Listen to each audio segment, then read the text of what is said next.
को तो हम भूल नहीं जाएंगे। आज जो हम फल खा रहे हैं, आज जो हम फल खा रहे हैं पके पकाए हुए, आज जो हम फल खा रहे हैं पके पकाए हुए, ये पेड़ हैं हमारे पुरखों के लगाए हुए, ये पेड़ हैं हमारे पुरखों के लगाए हुए। हमारे संत महापुरुषों ने अलग अलग समय में अलग अलग तरीके से संघर्ष किया है।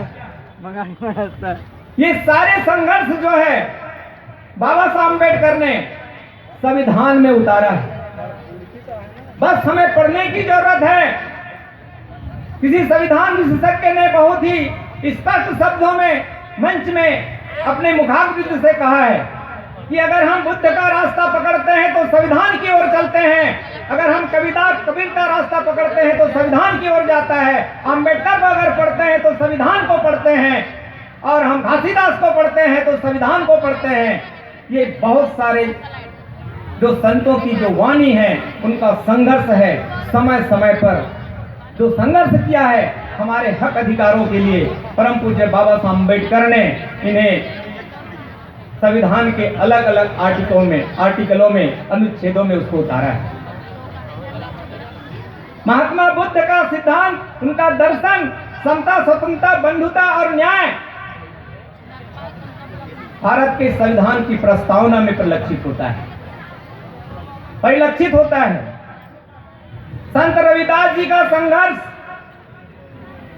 जिन्होंने कहा था ऐसा चाहूं राज में मिले सकल को अन्न, कोई भूखा ना रहे रविदास प्रसन्न। इस बात को रविदास जी की इस आंदोलन को संविधान के अनुच्छेद 15, अनुच्छेद 38(2) में उतारा है। हमें पढ़ने की जरूरत है। संत घासीदास जी का संघर्ष, उन्होंने मनखे मनखे एक समान की बात की है। अनुच्छेद 15, 17 और 39 में उसका उल्लेख मिलता है। साथियों, समय का तकाजा है, संविधान विरहद है, सर्वश्रेष्ठ है, और इतने बड़े संविधान पर अपना विचार, अपना वक्तव्य देने के लिए बहुत समय की जरूरत पड़ती है। और संविधान में सारे समस्त समस्याओं का समाधान है। गरीबी हमारी सबसे बड़ी समस्या है, बेरोजगारी हमारी सबसे बड़ी समस्या है, बेकारी हमारी सबसे बड़ी समस्या है। इस समस्या का समाधान संविधान का अनुच्छेद 39, 38(2) एवं 41 में बाबा साहब अम्बेडकर ने उल्लेखित किया है। अशिक्षा का निदान संविधान का अनुच्छेद 21 में, जिन्हें 6 से 14 साल के बच्चों को अनिवार्य और निःशुल्क शिक्षा देने का प्रावधान किया है। हमें संविधान सर्वोच्च है, सर्वव्यापक है, सर्वश्रेष्ठ है और हम सब के लिए अनिवार्य है। सर्वोच्च का मतलब है सबसे ऊपर, सांसद से ऊपर, कार्यपालिका, व्यवस्थापिका, न्यायपालिका से ऊपर इसलिए क्योंकि सारी कार्यपालिका, व्यवस्थापिका और न्यायपालिका जो होती है वो संविधान में केंद्रित है, इसलिए वो सर्वश्रेष्ठ है, सर्वव्यापक है। संविधान ज्ञानार्जन का विषय नहीं है दोस्तों, संविधान ज्ञानार्जन का विषय नहीं है। संविधान समस्या का समाधान का विषय है, समस्या के समाधान का विषय है। हमें अपनी समस्या के समाधान के लिए संविधान का अध्ययन, अध्यापन करना नितांत आवश्यक है। संविधान एक स्रोत है, संविधान एक स्रोत है समस्त मूल निवासियों का, समस्त मूल निवासियों का एक स्रोत है, जिससे समता, स्वतंत्रता, बंधुता और न्याय की स्थापना की जाती है। हमें आर्थिक समानता, सामाजिक समानता, राजनीतिक समानता, धार्मिक समानता, शैक्षणिक समानता और रोजगार की अवसर प्रदान करते हैं, जिससे हमारी आर्थिक स्थिति में बदलाव आता है। संविधान एक मुफ्त समाधान है, संविधान एक मुफ्त समाधान है सभी समस्याओं का। हमारी जितनी भी समस्या है उन समस्त समस्याओं का समाधान संविधान में निहित है। बस हमें पढ़ने की, समझने की जरूरत है।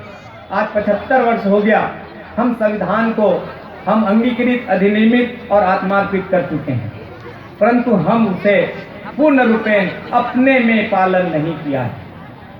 संविधान एक आंदोलन है देश में सामाजिक, राजनीतिक, आर्थिक और समानता स्थापित करने का। इसलिए मैं आप लोगों से निवेदन करता हूं, अभी भंते जी ने हमें वंदना कराई है, हम सब ने बहुत ही शांत प्रिय ढंग से इस माहौल को बदल दिया।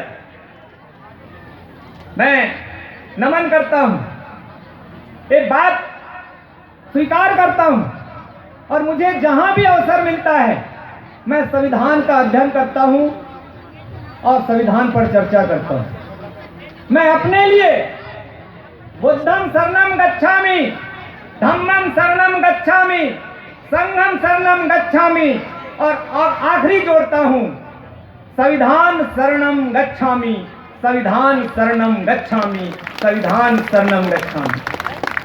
और ये मैं ही नहीं, पूरे भारत के नागरिकों की जरूरत है। सबको संविधान के शरण में आना है। आज नहीं आओगे कल आओगे, कल नहीं आओगे परसों आओगे। हर रास्ता संविधान की ओर जाता है। साथियों, समय का तकाजा है। मुझे आज संविधान पर बोलने के लिए आमंत्रित किया, जो देश का सबसे बड़ा विषय है।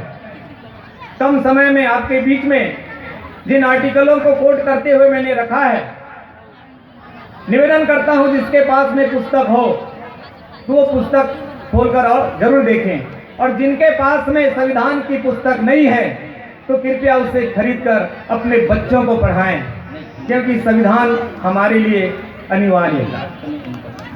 आयोजक समिति के समस्त पदाधिकारी, भारतीय बौद्ध महासभा एवं बौद्ध कल्याण समिति जिला मोहल्ला मानपुर, ये इतना बड़ा आयोजन किए और इन्होंने मुझे एक जिम्मेदारी दी थी।